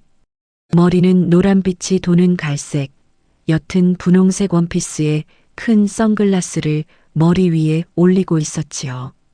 한 손에는 까만색의 금색 자물쇠가 달린 가방을 들고 있었어요. 김순자 아주머니가 말했던 그 가방, 그리고 그 여자가 분명했습니다. 민지가 팔짱을 낀 채로 박옥선의 어깨를 톡톡 두드렸어요. 무어라 말을 거는 듯 하더니 박옥선이 고개를 돌리며 짜증을 냈지요. 민지의 입꼬리가 살짝 비틀리는 게 멀리서도 보였습니다. 나는 그 광경을 거실 창가에 기대 한참 동안 내려다보았어요. 5분쯤 지났을 무렵 한재민이 위쪽 창문 어딘가를 향해 고개를 들었지요. 멀어서 내 위치는 보이지 않을 텐데도 그 사람은 무작정 위쪽을 향해 소리를 질러대기 시작했습니다. 서여진, 너 거기 있는 거 안다. 당장 내려와. 안 내려와. 박옥선도 그 옆에서 같이 위를 올려다보며 손을 흔들었어요. 여진아, 너 이러면 안 돼. 우리가 너한테 10년을 식구로 받아줬는데 너 이게 사람이 할 짓이야. 식구라는 두 글자가 또 한 번 귓속을 스치고 지나갔지요. 나는 베란다 창문을 천천히 닫았어요. 바깥 소음이 한 겹 차단되며 거실 안이 조용해졌습니다. 핸드폰이 다시 울렸어요. 민지의 번호로 추정되는 모르는 번호였지요. 나는 호기심의 받기 버튼을 눌렀습니다. 여보세요. 수화기 너머에서 민지가 입을 열었어요. 서여진 씨 맞으시죠? 저는 오빠 일하는 회사 후배 임민지예요. 네, 알아요. 누구신지. 제가 솔직히 말씀드릴게요. 저는 이번 여행 가족 여행인 줄 알고 갔어요. 어머님, 아버님이 저를 며느리감으로 보신다고 하셔서요. 내 입에서 짧은 웃음이 새어나왔지요. 임민지 씨, 며느리감이라니. 임민지 씨는 제 남편이 결혼한 사람이라는 거 모르고 가셨어요. 아니, 그게 제 임신 사실은 알고 가셨어요. 임민지 씨가 한재민이랑 주고받은 카톡 다 가지고 있어요. 어머님이 임민지 씨한테 보낸 메시지도요. 애 떨어지면 그게 낫다고 적혀 있던 그 메시지요. 수화기 너머가 한순간 얼어붙은 듯 조용해졌어요. 임민지 씨, 지금 그쪽 옆에 있는 분들, 임민지 씨한테 다 거짓말한 거예요. 임민지 씨가 시부모님께 사드린 명품 가방 가격이 얼마였어요. 한재민이 임민지 씨한테 받은 돈은 또 얼마예요. 민지가 숨을 짧게 들이쉬는 소리가 들렸지요. 나는 천천히 말을 이어갔습니다. 제가 그 집을 어제 팔았어요. 그 집은 처음부터 끝까지 제 명의였어요. 한재민도 어머님도 아버님도 거기서 단돈 한 푼 못 받아요. 임민지 씨 길바닥에 나앉으신 거예요. 잘 생각해 보세요. 전화를 끊었어요. 핸드폰을 다시 거실 탁자에 내려놓았지요. 바깥에서 사이렌 소리가 가까워지고 있었습니다. 오피스텔 입구 앞에 경찰차 2대가 들어서며 빨간 불빛이 로비 유리창에 번쩍였어요. 나는 거실 거울 앞에 서서 옷매무새를 정리했습니다. 회색 니트를 한번 끌어내리고 머리카락을 귀 뒤로 가지런히 넘겼지요. 가방 안에 매매 계약서, 사본과 등기부등본 한 부를 챙겨 넣었어요. 현관 앞에 서서 운동화 끈을 단정하게 다시 묶었습니다. 엘리베이터 버튼을 누르며 짧게 숨을 한번 내쉬었어요. 문이 열리고 나는 천천히 그 안으로 걸어 들어갔지요. 엘리베이터 문이 1층에서 열렸습니다. 로비 유리문 너머로 경찰관 2명이 한재민 일행 앞에 서 있는 것이 보였어요. 보안 직원이 그 옆에서 손짓을 해가며 상황을 설명하고 있었지요. 나는 가방을 어깨에 단단히 메고 천천히 로비 안으로 걸어 나갔습니다. 내 모습을 본 한재민이 보안 직원의 어깨를 밀치며 내 쪽으로 달려들었어요. 서여진, 너 이 미친년아. 한재민이 손을 번쩍 들어 올렸지요. 그 손이 내 얼굴 쪽으로 다가오는 순간 경찰관이 재빨리 한재민의 팔목을 잡아챘습니다. 선생님, 손 내리세요. 지금 폭행 미수로 현행범 체포될 수 있어요. 한재민이 거친 숨을 내쉬며 경찰관 손을 뿌리치려 했어요. 이거 나요. 이 여자가 내 부모님 집을 훔쳤단 말이야. 박옥선이 한재민 옆으로 다가오며 두 손으로 가슴을 쾅쾅 쳤지요. 경찰관 양반, 우리 며느리가 시부모 집을 팔아버렸어요. 이런 게 도둑이지 뭐가 도둑이야. 내가 천천히 가방을 열어 안에 든 서류 봉투를 꺼냈어요. 경찰관 앞으로 두 손을 모아 봉투를 내밀었지요. 경찰관님, 안녕하세요. 이분들이 말씀하시는 그 집의 매매 계약서, 사본하고 등기부등본입니다. 한번 봐주세요. 경찰관이 봉투를 받아 안에 서류를 꺼냈어요. 두 장을 천천히 훑어보더니 한정훈 쪽을 한번 쳐다보았지요. 선생님, 이 집 명의가 서여진 시로 되어 있는데 어떻게 본인 집이라고 하시는 거예요? 한정훈이 입을 벌렸다 닫았다 하다가 더듬더듬 입을 열었습니다. 그건 며느리가 우리한테 사준 거니까 사실상 우리 집이지. 10년을 우리가 살았는데 사들인 거랑 명의가 넘어간 거랑은 다른 얘기예요. 선생님, 등기상 명의자가 본인 집을 본인이 파신 건데 그건 법적으로 아무 문제가 없어요. 박옥선이 다시 가슴을 쳤어요. 법이 어디 있어? 사람 도리가 있지. 내가 박옥선 쪽으로 천천히 시선을 옮겼습니다. 어머님, 도리 말씀이 나왔으니까 저도 한 말씀 드릴게요. 어머님은 어머님 며느리가 새벽에 피 흘리며 쓰러져서 응급실 실려갈 때 그 며느리가 사들인 집에서 다른 여자랑 명품 가방 들고 비행기 타셨잖아요. 그게 도리예요. 박옥선의 얼굴이 시뻘겋게 달아오르더니 한순간 하얗게 질리기 시작했어요. 한정훈도 입을 다물고 시선을 바닥으로 떨궜지요. 그 광경을 옆에서 지켜보던 민지가 캐리어 손잡이에서 손을 떼며 한정훈 앞으로 한 걸음 다가왔어요. 선글라스를 머리에서 떼어내 한 손에 거머쥐었지요. 민지의 손에 들린 까만 명품 가방이 형광등 불빛에 번쩍였습니다. 아버님, 잠깐만요. 저 한 가지만 여쭤볼게요. 한정훈이 어색하게 고개를 들었어요. 왜 그러나?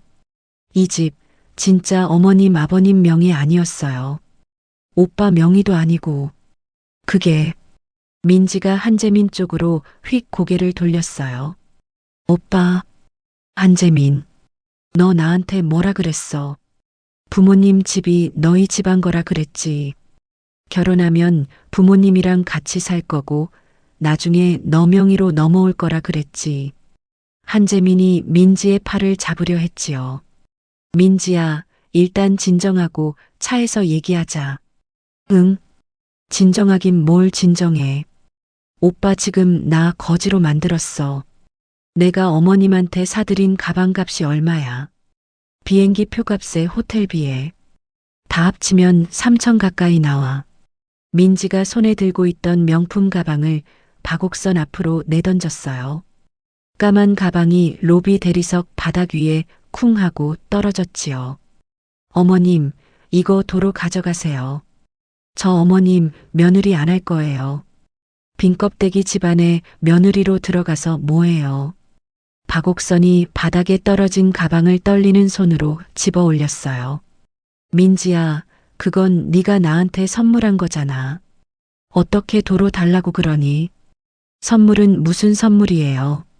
새 며느리 자리 값으로 드린 거지. 자리 없어졌으면 가방도 도로 가져가야죠. 민지가 한재민 쪽을 한 번 더 노려보았어요. 한재민, 너 진짜 사람이 이래도 돼.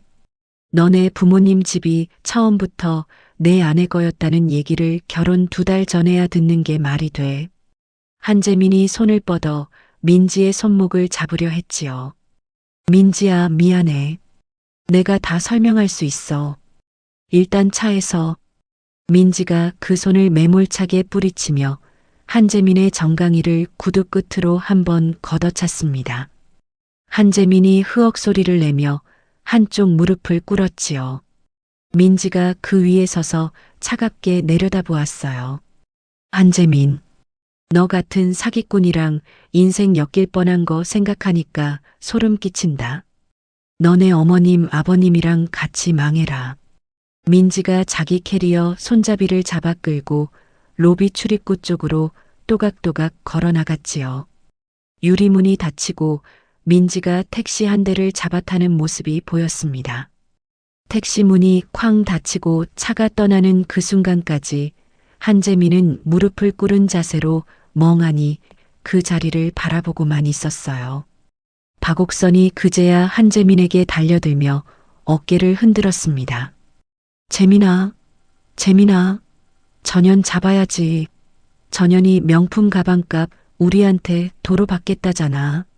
한재민이 박옥선의 손을 천천히 밀어내며 바닥에 그대로 주저앉았어요. 양손으로 얼굴을 감싸 쥐었지요. 한정우는 그 옆에서 캐리어 손잡이를 잡은 채로 멍하니 천장만 올려다보고 있었습니다. 경찰관이 서류를 다시 봉투에 넣어 내게 돌려주며 작게 한숨을 내쉬었어요. 서여진 씨, 일단 이분들 댁으로 돌려보낼게요.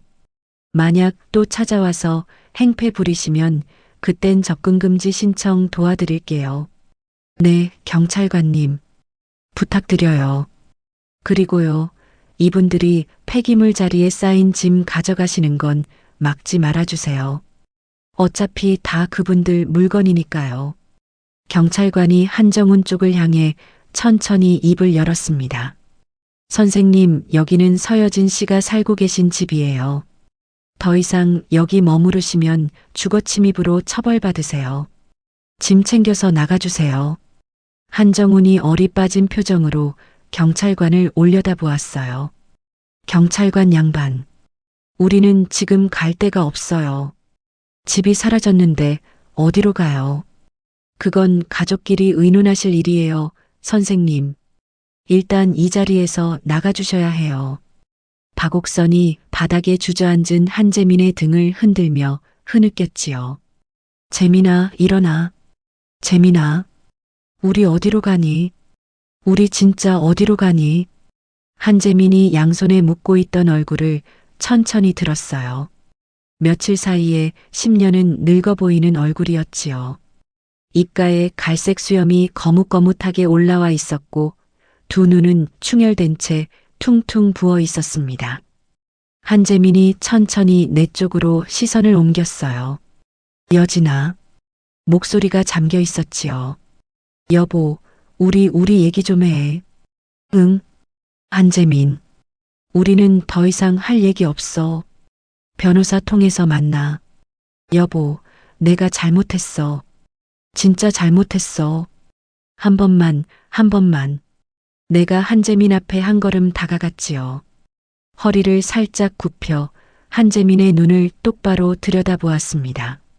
한재민, 네가 비행기 표를 끊고 짐을 싸서 그 여자랑 같이 우리 집을 나가던 그 새벽 내가 거실 바닥에 피를 흘리고 있었어. 너 그때 무슨 생각했어? 한재민이 입술을 달싹였지만 소리가 나오지 않았어요. 너 119에 신고만 해놓고 구급대원이 도착하기 전에 캐리어 끌고 나갔지. 내가 의식 잃기 직전에 거실 창문으로 봤어. 네가 엘리베이터 타는 거. 그게 너야. 한재민, 그게 진짜 너야. 한재민이 두 손으로 자기 머리카락을 움켜쥐며 바닥에 이마를 댔어요. 박옥선이 옆에서 무어라 변명하려 입을 열었지만 나는 손을 들어 막았지요. 어머님, 아버님도요. 어머님이 임민지 씨한테 보낸 메시지 전부 캡처해 두었어요. 어머님 친아들도 자기 아내 죽어가는 거 알면서 비행기 탔는데 어머님은 그 메시지 쓰면서 무슨 생각하셨어요? 박옥선이 입을 다물고 시선을 떨궜습니다. 한정우는 자기 캐리어 손잡이를 꽉 쥔 채로 어깨를 떨고 있었어요. 경찰관이 천천히 내 옆으로 다가오며 작게 말했지요. 서여진 씨, 저희가 이분들 일단 단지 밖으로 모시고 나갈게요. 더 머무르시면 안 되니까. 네, 부탁드릴게요. 경찰관 2명이 한재민의 양옆에 서서 부축하듯 일으켜 세웠어요. 박옥선과 한정우는 각자 캐리어를 끌고 그 뒤를 따랐지요. 로비 유리문이 열리고 닫히며 4사람의 그림자가 바깥 어둠 속으로 천천히 사라졌습니다. 나는 로비 한가운데 한참 동안 가만히 서 있었어요. 대리석 바닥 위에 박옥선이 떨어뜨리고 간 명품 가방이 그대로 놓여 있었지요. 보안 직원이 조심스럽게 다가와 가방을 들어 올렸어요. 서 사장님, 이건 어떻게 할까요? 기사님, 그건 분실물 자리에 일단 두세요. 어머님이 찾으러 오시면 돌려드리세요. 어차피 제 거 아니에요. 네, 알겠습니다. 사장님, 그리고 사장님. 보안 직원이 잠시 머뭇거리다 입을 열었지요. 제가 옆에서 다 들었어요. 사장님이 그동안 얼마나 마음고생하셨어요. 사람이 사람 같지 않은 일이네요.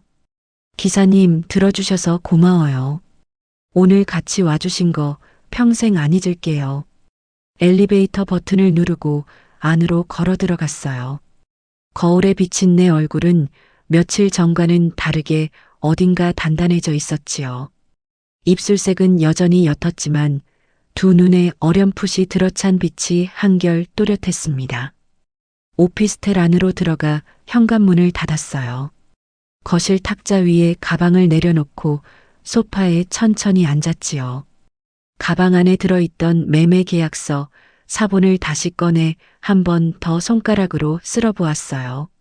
종이의 결이 손끝에 닿는 느낌이 오늘따라 유난히 부드럽게 다가왔습니다.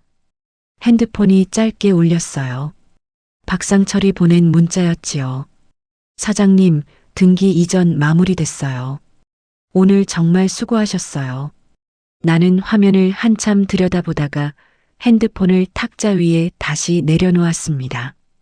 거실 창밖으로 단지 외등이 하나씩 켜지고 있었어요. 주황빛 불빛이 창문 안쪽까지 옅게 스며들었지요. 나는 소파에 등을 깊이 기대고 천천히 눈을 감았어요. 나흘이 지났습니다. 그 사이 나는 변호사 사무실 2곳을 다녀왔어요.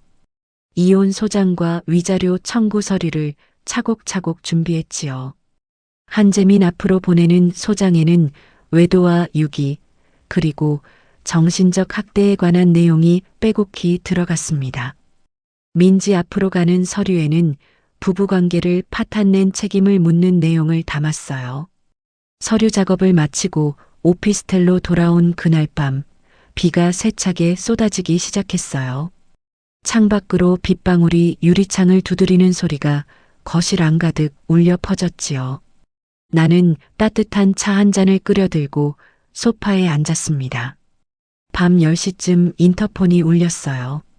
화면을 켜자 보안 직원이 난처한 얼굴로 카메라를 들여다보고 있었지요. 사장님, 죄송한데요. 아래층에 며칠 전 그분들이 또 오셨어요. 비를 쫄딱 맞고 셋이서 오셨는데 한 번만 만나달라고 사정을 하시네요. 일행 다 몇 분이세요? 그 여자분도 같이 왔어요. 아니요, 그 젊은 여자분은 없어요. 3분이세요. 어머님이라는 분이 무릎 꿇고 안 일어나세요. 나는 잠시 망설였습니다. 보지 않아도 될 일이었어요. 그래도 매듭은 짓고 싶었지요. 한 번은 내 입으로 직접 끝을 알려주고 싶었습니다. 기사님, 1층 로비에서만 만날게요. 위로는 절대 못 올라오게 해주세요. 5분만이에요. 네, 알겠습니다. 사장님, 가벼운 카디건을 걸치고 가방 안에 변호사 사무실에서 받아온 서류 봉투를 챙겼어요. 소장 사본 2부와 위자료 청구서 1부였지요. 운동화 끈을 단정하게 묶고 현관문을 나섰습니다. 엘리베이터 거울에 비친 내 얼굴은 차분하게 가라앉아 있었어요. 며칠 전 로비에서 그들을 마주했을 때 느꼈던 그 떨림이 더 이상 남아있지 않았지요. 엘리베이터 문이 1층에서 열리자마자 박옥선이 내 쪽으로 무릎걸음으로 다가왔습니다. 머리카락은 비에 젖어 이마에 달라붙어 있었고 화장기 하나 없는 얼굴이 사흘새 10년은 늙어 보였어요. 박옥선이 내 바짓가랑이를 두 손으로 움켜쥐었지요. 여진아, 며느라, 한 번만 살려다오. 우리가 갈 데가 없다. 한정훈도 그 옆에 무릎을 꿇고 있었습니다. 양복은 구겨질 대로 구겨졌고 셔츠 옷깃에는 며칠 동안 묵은 때가 거뭇하게 끼어 있었어요. 여진아, 우리가 다 잘못했다. 너한테 평생을 갚을 테니까 한 번만 받아오. 한재민은 두 사람 뒤에 서 있다가 천천히 나에게 다가왔어요. 얼굴이 헬쑥하게 야위어 있었고 입가에는 거뭇한 수염이 더 짙게 올라와 있었지요. 한재민이 내 손목을 잡으려 손을 뻗었습니다. 여보, 한 번만. 진짜 한 번만 들어줘. 나는 한 걸음 뒤로 물러서며 그 손을 피했어요. 한재민, 손 떼. 여보, 내 말 좀 들어봐. 응? 아이는 우리가 다시 가질 수 있잖아. 너 아직 42이고 병원에서도 가능하다고 했잖아. 우리 다시 시작하자. 응? 내 어깨가 살짝 떨렸어요. 입술을 깨물며 숨을 한 번 길게 들이쉬었지요. 한재민, 너 지금 뭐라고 했어? 다시 한번 말해봐. 아이는 다시 가지면 되잖아. 우리가 둘이서 노력하면. 내 아이가 그렇게 다시 가지면 되는 그런 거였어. 한재민, 내 그 입에서 내 아이 얘기 다시는 꺼내지 마. 한재민이 어깨를 움찔하며 시선을 떨궜습니다. 박옥선이 내 바짓가랑이를 더 세게 움켜쥐며 흐느꼈어요. 며느라, 우리가 진짜 미쳤었다. 그 여자가 우리한테 명품이고 비행기 표고 안기는데 정신이 나갔어. 사람이 살다 보면 한순간 실수도 하는 거 아니냐? 어머님이 임민지 씨한테 보낸 메시지에 뭐라 적혀 있었는지 기억하세요. 박옥선이 천천히 고개를 들었어요. 뭐? 애 떨어지면 그게 나을지도 모른다고. 시끄러워지기 전에 정리하라고요. 그렇게 적으셨잖아요. 박옥선의 얼굴에서 핏기가 다 빠져나갔습니다. 여진아, 그건 그냥 그 여자한테 보여주기로. 어머님, 그 메시지 받아보고 그날 밤에 제가 쓰러졌어요. 어머님, 그 한 줄이 제 아이를 죽인 거예요. 박옥선이 두 손으로 자기 얼굴을 가렸어요. 어깨가 크게 들썩였지요. 한정우는 옆에서 고개를 푹 숙인 채로 어깨만 떨고 있었습니다. 나는 가방을 열어 안에 든 서류 봉투를 꺼냈어요. 봉투 안에서 세부의 서류를 천천히 꺼내 한 장씩 한재민과 시부모 앞에 내려놓았지요. 한재민, 받아. 한재민이 떨리는 손으로 종이를 집어들었습니다. 이혼 소장이라고 적힌 글자를 한참 동안 들여다보더니 무릎이 풀린 듯 그 자리에 주저앉았어요. 여보, 이게 이혼 소장이야. 위자료 청구도 같이 들어가 있어. 우리 결혼 10년 동안 너희 집에 들어간 내 돈 한 푼도 빼놓지 않고 다 돌려받을 거야. 여진아, 우리 얘기로 풀자. 한재민, 이제부터 너랑 나는 변호사를 통해서만 얘기해. 직접 연락하면 접근금지 신청 들어가. 알아들어. 박옥선이 바닥에 놓인 서류를 떨리는 손으로 집어들었어요. 한정훈도 옆에서 자기 앞에 놓인 서류를 들어 천천히 펼쳤지요. 여진아, 우리한테도 이게 왔다고. 아버님, 어머님, 두 분도 위자료 대상이에요. 임민지 씨한테 명품 가방 받고 동남아 비행기 탄 거, 그게 그냥 며느리 갈아치우려고 한 짓이라는 거. 임민지 씨가 카톡으로 다 인정하셨어요. 변호사 통해서 확인 끝났어요. 한정훈이 서류를 든 손이 부들부들 떨렸어요. 여진아, 우리는 늙은이들이다. 우리가 무슨 돈이 있어서. 아버님, 두 분 살던 그 집, 제가 사드린 거였잖아요. 그동안 매달 들어간 생활비도 다 제가 붙인 거였고요. 두 분 명의로 된 재산이 단 한 푼도 없는 거, 누구보다 두 분이 잘 아시잖아요. 그러니까 두 분이 부담하셔야 할 위자료는요, 두 분이 평생 일해서 갚으셔야 해요. 박옥선이 무릎으로 바닥을 기듯이 한 걸음 더 다가왔지요. 며느라, 한 번만, 진짜 한 번만 우리 좀 받아오. 우리가 길에 나앉게 생겼다. 내가 한 걸음 뒤로 물러서며 박옥선을 천천히 내려다보았어요. 어머님, 제가 사흘 동안 응급실에서 죽어가고 있을 때 어머님이 저한테 전화 한 통이라도 하셨어요. 안부 문자 한 줄이라도 보내셨어요. 박옥선이 입을 다물고 시선을 떨궜습니다. 어머님이 그때 하셨던 그 짓, 그게 길에 나앉는 거랑 비교가 될 것 같아요. 내가 천천히 한 걸음 더 뒤로 물러섰어요. 세 사람을 차례로 한 번씩 내려다보았지요. 한재민, 어머님, 아버님, 마지막으로 한마디만 할게요. 두 분이 제 아이를 죽이고 그 여자랑 비행기 탔던 그날 이미 제 마음속에서 세 분은 다 죽었어요. 지금 제 앞에 무릎 꿇고 있는 세 분은 저한테는 그냥 길가에 모르는 사람이에요. 박옥선이 짐승 같은 소리를 내며 바닥에 엎드렸어요. 한정우는 두 손으로 자기 무릎을 짚으며 흐느꼈지요. 한재민은 멍한 눈으로 자기 앞에 놓인 이혼 소장만 들여다보고 있었습니다. 나는 그 광경 위로 천천히 등을 돌렸어요. 엘리베이터 버튼을 누르는 손끝에 더 이상 떨림이 없었지요. 문이 열리고 안으로 걸어 들어갔습니다. 문이 닫히는 그 순간까지 박옥선의 흐느낌이 로비 안에 가득 울리고 있었어요. 6달이 흘렀습니다. 이혼 소송과 위자료 청구는 모두 내가 원하는 방향으로 마무리되었어요. 한재민은 자기 월급의 절반을 평생 위자료로 떼어내게 됐지요. 박옥선과 한정우는 일자리를 구해 매달 일정 금액을 갚아야 하는 처지가 되었습니다. 민지는 부부관계 파탄 책임으로 위자료를 물게 됐고 그 일이 회사에까지 알려져 결국 다니던 직장을 그만뒀다는 소식을 풍문으로 들었어요.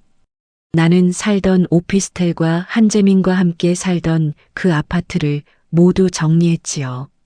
그 돈에 시댁집을 판 돈을 더해 바닷가 작은 마을의 작은 2층 집 한 채를 사들였습니다. 1층은 작은 카페로 꾸미고 2층은 내가 사는 공간으로 만들었어요. 가을 햇볕이 카페 창문 안쪽까지 길게 들어오는 어느 오후였습니다. 카운터에 서서 원두 봉지를 뜯어 그라인더 안에 천천히 부어 넣었어요. 원두가 갈리는 소리가 카페 안에 잔잔하게 울렸지요. 손님 2명이 창가 자리에 앉아 도란도란 이야기를 나누고 있었어요. 나는 따뜻한 커피 2잔을 쟁반에 받쳐 들고 그쪽으로 다가갔습니다. 오래 기다리셨어요. 따뜻한 커피 나왔어요. 손님 한 분이 환하게 웃으며 잔을 받았지요. 사장님, 여기 커피가 진짜 마음에 들어요. 분위기도 좋고요. 감사합니다. 자주 와주세요. 쟁반을 들고 카운터로 돌아오는데 창밖으로 바다가 보였어요. 오후 햇살이 바다 위에 반짝이며 잘게 부서지고 있었지요. 카운터 안쪽에 작은 액자 하나를 세워두었어요. 액자 안에는 사진이 들어있지 않았습니다. 대신 흰 종이 위에 작게 한 줄이 적혀 있었지요. 엄마는 잘 살고 있어. 너도 거기서 잘 지내. 나는 카운터에 기대 그 액자를 한번 손가락으로 쓸어보았어요. 내 손에서 따뜻한 머그잔의 온기가 천천히 손바닥으로 퍼져나갔지요. 창밖 바닷가에서 갈매기 한 마리가 하늘 위로 솟아오르는 게 보였습니다. 입꼬리에 옅은 미소가 번졌어요. 그라인더에서 다 갈린 원두를 한 스푼 떠 핸드드립 필터 위에 천천히 부었습니다. 뜨거운 물이 원두 위로 천천히 떨어지자 진한 커피 향이 카페 안가득 퍼져나갔어요. 나는 천천히 숨을 들이마셨지요. 그 향이 내 가슴 깊은 곳까지 따뜻하게 스며들었습니다. 여러분, 오늘 사연 어떻게 들으셨나요? 평생을 외롭게 살아온 한 여자가 처음으로 마음을 열어 가족이라 부르며 매달렸던 사람들에게 가장 비참한 방식으로 배신당한 이야기였습니다. 뱃속에 아이까지 잃고 사경을 헤매던 며느리를 두고 상간녀가 안긴 명품 가방에 눈이 멀어 비행기에 오른 시부모. 그리고 아내가 피를 흘리는 그 새벽에 캐리어를 끌고 도망친 남편. 사람의 탈을 쓴 짐승이 따로 없지요. 하지만 서여진은 무너지지 않았습니다. 눈물을 닦고 차갑게 일어나 그들의 안식처를 송두리째 걷어들였지요.